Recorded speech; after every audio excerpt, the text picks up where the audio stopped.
சுவிட்சர்லாந்தில் தமிழர்கள் உட்பட பலரின் வீடுகளுக்குள் ஆயுதங்களுடன் புகுந்து கொள்ளையர்கள் அச்சுறுத்துவதாக பாதிக்கப்பட்டவர்கள் தெரிவித்துள்ளனர்.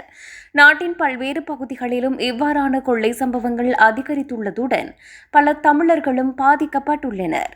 வீட்டில் பெண்கள் மற்றும் முதியவர்கள் தடியாக இருக்கும் சூழ்நிலையை பயன்படுத்தி இவ்வாறான சம்பவங்கள் இடம்பெறுவதாக குறிப்பிடப்படுகிறது. ஏதோ ஒரு காரணத்தை காட்டி வீடுகளுக்குள் நுழையும் கொள்ளையர்கள் அங்குள்ள பெண்கள் மற்றும் முதியவர்களை தாக்குவதாக கூறப்படுகிறது.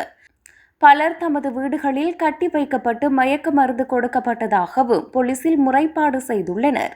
சில வீடுகளில் பெண்கள் தாக்கப்பட்டதுடன் பாலியல் ரீதியாகவும் துன்புறுத்தப்பட்டுள்ளதாக தெரிவிக்கப்படுகிறது. இதன்போது வீட்டில் உள்ள பணம் மற்றும் நகைகளை கொள்ளையிட்டு சென்றுள்ளனர். இவ்வாறான சம்பவங்களால் சுவிஸின் பல பகுதிகளில் வாழும் தமிழர்கள் பாதிக்கப்பட்டுள்ளனர். துனிசியா மற்றும் மொரோக்கோ நாடுகளைச் சேர்ந்தவர்களே இவ்வாறான சம்பவங்களில் அதிகம் ஈடுபடுவதாக தெரிவிக்கப்படுகிறது. திருட்டில் மிகவும் பரிச்சயம் பெற்ற நபர்களே இவ்வாறாக கொள்ளைகளில் ஈடுபடுகின்றனர். பூட்டிய வீடுகளுக்குள் நுழைந்தும் திருடுவதாக எச்சரிக்கப்பட்டுள்ளது. இதுகுறித்து தமிழ் மக்கள் மிகுந்த அவதானத்துடன் செயற்பட வேண்டும் என எச்சரிக்கப்பட்டுள்ளது.